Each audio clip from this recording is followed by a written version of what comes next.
Olá, queridos e amados irmãos, amigos e amigas, professores e professoras, alunos e alunas. Deus te abençoe.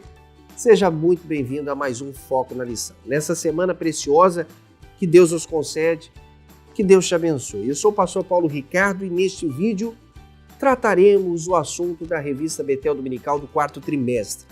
Nós estamos abordando a terceira epístola universal do apóstolo João com um tema muito precioso, instituindo o discipulado, baseando na verdade, no amor e fortalecendo os laços da fraternidade cristã. Nosso comentarista, pastor Alex de Melo Cardoso, que é pastor presidente da Assembleia de Deus no Brás, campo lá de Parque Esplanada, e desempenha um papel muito proveitoso. Além de escritor, é jornalista também. Este que vos escreve e comenta é uma pessoa que publica diversas obras importantíssimas para refletirmos e pensarmos. Mais de 15 obras publicadas. Pastor Alex, um grande abraço, parabéns sempre pelo empenho, excelência e trabalho. Com apenas 15 versículos, a epístola foi endereçada ao nosso querido presbítero Gaio. E a forma com que traz a abordagem fez com que possibilitasse 14 lições que estudaremos ao longo deste trimestre, que abordam assuntos relevantes. Já tratamos alguns deles, mas dentre eles são andar na verdade, serviço, amor, exercício, libertação, atributos de um bom crente, de um bom discípulo de Cristo, características. Nós abordaremos todos os pontos essenciais para um bom discípulo de Cristo. Lembrando a vocês que quando trazemos a fala de um discípulo, que é também um líder, este discípulo e líder é capaz de ser também uma pessoa importantíssima como tema central. O mais importante é definir se aquilo que você está exercendo tem sido proveitoso para o reino ou tem sido dispensável, se é bom ou se é ruim, se é bênção ou maldição. Lembrando a vocês que o objetivo dos vídeos Foco na Lição é apresentar de forma resumida o conteúdo de cada uma das 14 lições que trataremos neste trimestre. O resumo de hoje, falaremos sobre a lição de número 4, que trata sobre o verdadeiro discípulo é submisso à sua liderança. Que o Espírito Santo de Deus possa nos ajudar a trazer a você a melhor explanação e pedir para que ele consiga fazer com que o coração, que é uma boa sementeira, produza abundantemente. Amados irmãos, vamos ao texto áureo. Diz assim: amado, não sigais o mal, mas o bem. Quem faz o bem é de Deus, mas quem faz o mal não tem visto a Deus. Terceira epístola de João 11. Na verdade aplicada, aprendemos que o autêntico exercício do ministério cristão ocorre quando há plena consciência de que deve ser cumprido para a glória de Jesus e nunca dos homens. O objetivo da lição é alertar sobre os erros de um mau discipulador, ressaltar que a igreja é de Deus, ensinar que um discipulador é um servo. Por isso que o texto de referência que usaremos é o Evangelho de João, capítulo de número 13, versículos de número 3 ao 8.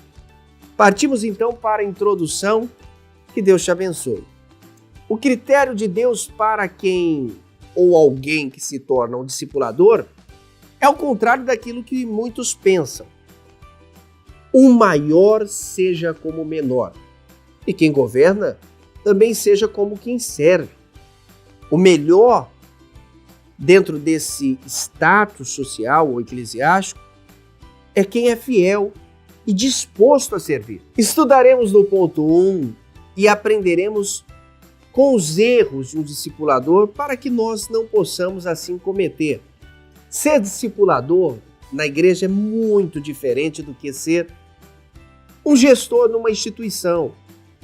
Há uma diferença grande para aqueles que estão fazendo a gestão de pessoas em alguma instituição, porque os valores atribuídos a essas pessoas e a forma de governança é muito distinta, às vezes, dos princípios bíblicos e cristãos.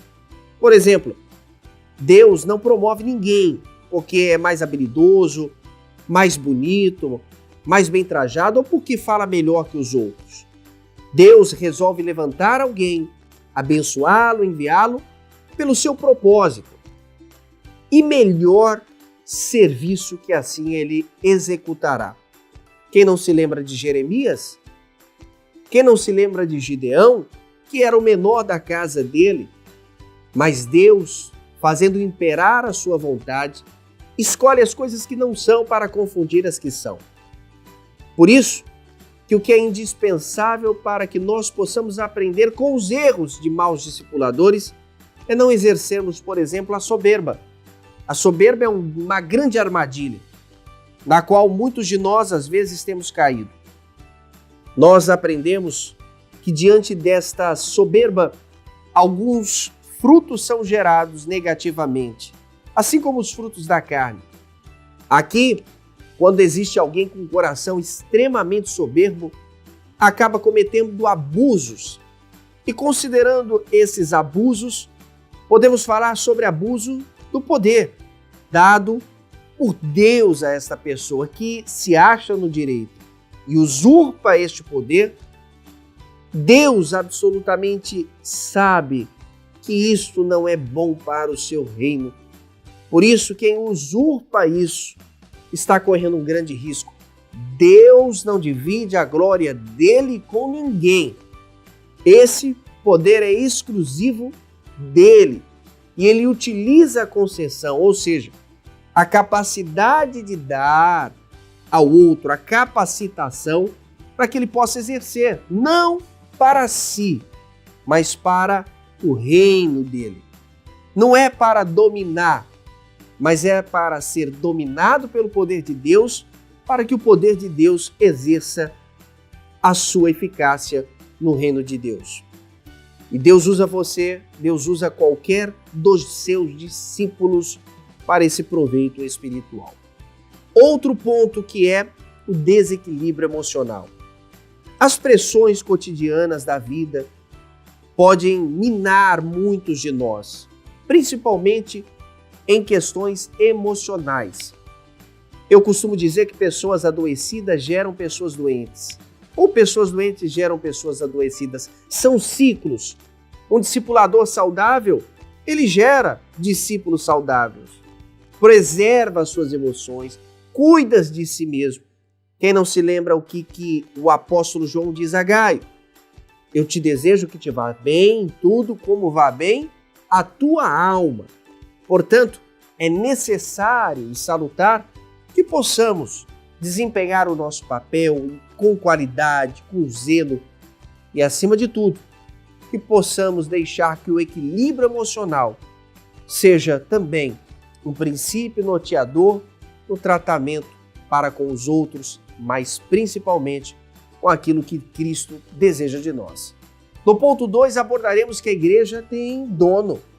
Muitos de nós, como Diótrefes, erram em agir como se fossem donos da igreja.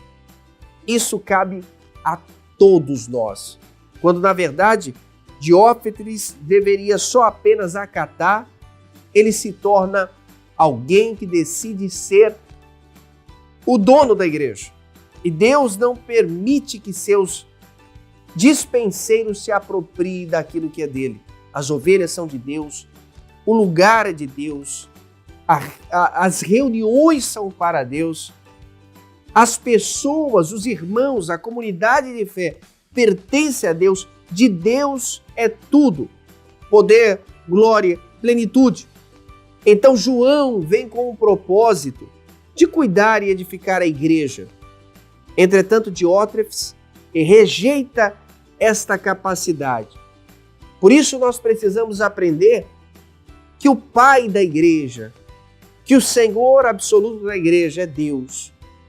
E essa igreja, embora seja formada e liderada por homens chamados por Ele, o objetivo é unicamente cuidar, zelar. O Filho, por exemplo, que é Jesus, ele aponta o caminho de uma liderança, segundo aquilo que Deus quer que estabeleça.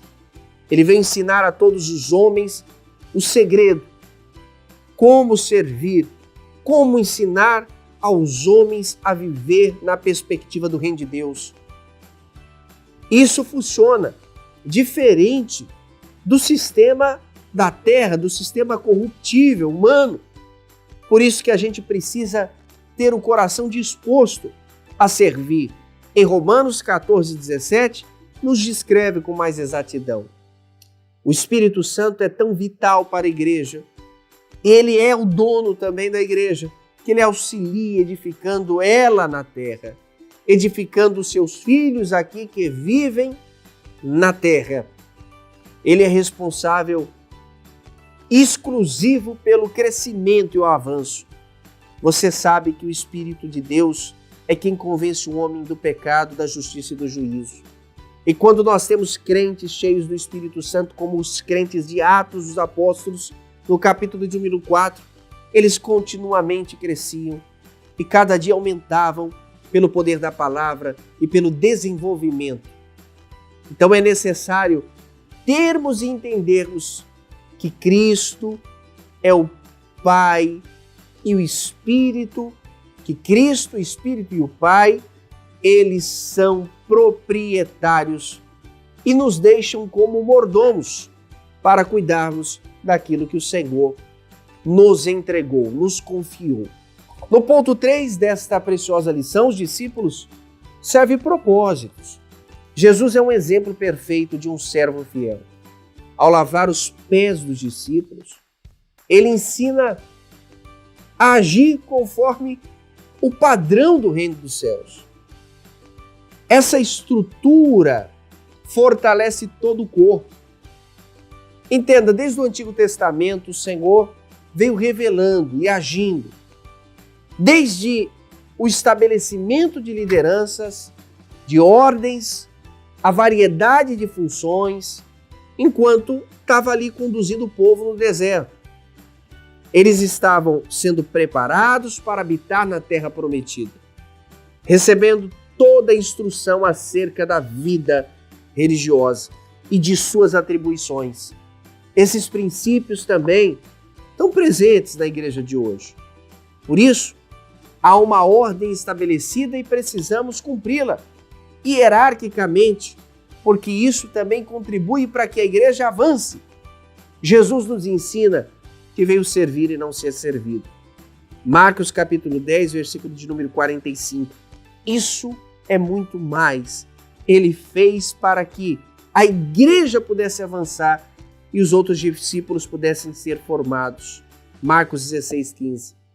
Nós precisamos aprender por esta base a acolhermos o povo, acolhermos as demais pessoas que exercem o discipulado. Jesus acolheu os seus discípulos, lavou os seus pés. A hospitalidade acaba sendo uma marca indivisível para os discípulos. Concluímos nessa lição, então, que não há como ser um discipulador da igreja de Deus sem ter a disposição de seguir a liderança exercida por Jesus. Isso porque, às vezes, o poder de um discípulo ou de um discipulador jamais será baseado por critérios humanos, como acontece muitas das vezes em outras instituições. Mas ele é fundamentalmente e fundado para que seja exercido no amor, em consonância com a sua vontade, com a vontade de Deus, em prol do reino dele, para que tenhamos sempre o crescimento e o avanço da igreja. E assim chegamos ao fim deste vídeo. Muito obrigado por assistir, por se inscrever em nosso canal, curtir, compartilhar. Obrigado você do norte, do sul, do leste e do oeste. Que Deus te abençoe. A próxima lição falaremos sobre a lição de número 5. O verdadeiro discípulo depende inteiramente de Cristo. Se você desejar, você pode também baixar o plano e a sugestão de aula que está disponível aqui embaixo na descrição. Esse PDF pode colaborar muito para que você aplique a aula juntamente na sua classe. Deus te abençoe, boa aula, até o próximo Foco na Lição.